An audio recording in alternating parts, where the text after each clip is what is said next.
Hello mga lovely people. So, ito po, magluluto ako ng tinolang isda. So, ano ba ito? Pampano. Yan siya. Basta yan siya. 2 piraso lang yan. Very fresh. And syempre, lagyan natin ng kamatis, sibuyas, luya, tanglad, no? Sa Bisaya, tanglad.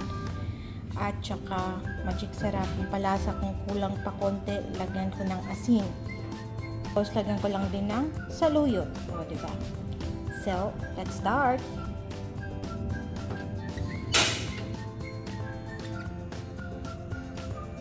Yan, and of course, gustong-gusto ko nang nagigisa. Feeling ko kasi mas lalo pang bumabango yung mga aroma.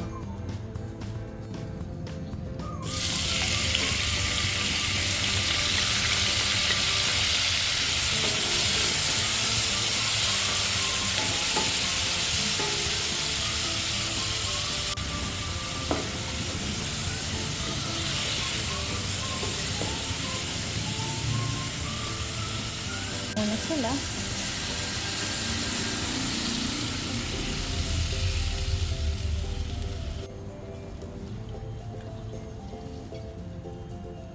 Bigyan ko lang ng konting patis.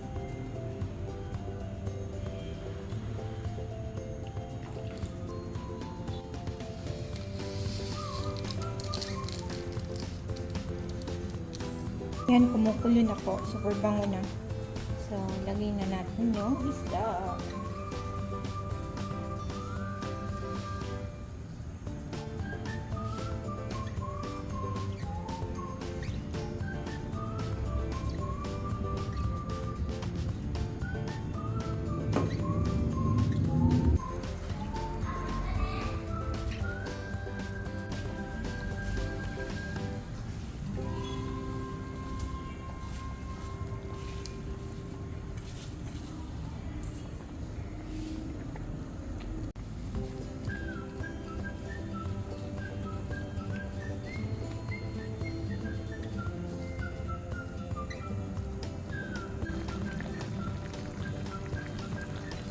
Ready na siya. Okay, kain na po.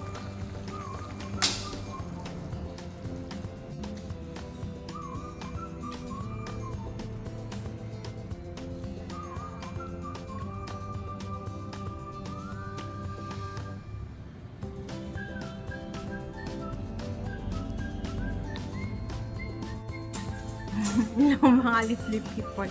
It's Kiman time. So, ito ng tilawan na itong sabaw. Dugay na huwag ka og tinulang isda ba? Wala. Sakto ra. Fresco kayo, labas kayo. Sobrang fresh nung isda na nabili namin. Okay, mga lovely people. Thank you po for watching. Once again, thank you po sa ating mga new subscribers. Lagay ko kaya, mabigat. New followers and friends dyan. Thank you po sa mga nagla-like at mga nag-share. And again, kung meron pa kayong mga tanong, may mga comment kayo, may mga suggestions, ganyan, sulit niyo na po sa comment section. Okay? So, sana nagkaroon kayo ng idea. Siyempre, parang, ano din, no? Yun din yung, yung struggle ng mga nanay o yung mga na iiwan sa bahay, kung ano yung mga lulutuin natin araw-araw. So, ayun, sana nakatulong magbigay ng mga ideas, di ba? Tsaka ang dami-dami naman namin mga food content creators, di ba? Dami ko nang sinabi. So, paano po? God bless. Keep safe. Ingat. Hanggang sa susunod na po. Dito lang sa Cucina de Pichi, the home of Pacham recipes. Ciao, ciao. Mwah. Saludo.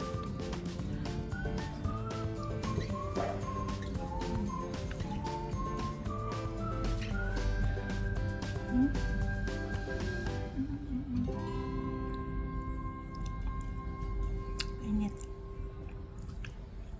Ciao again.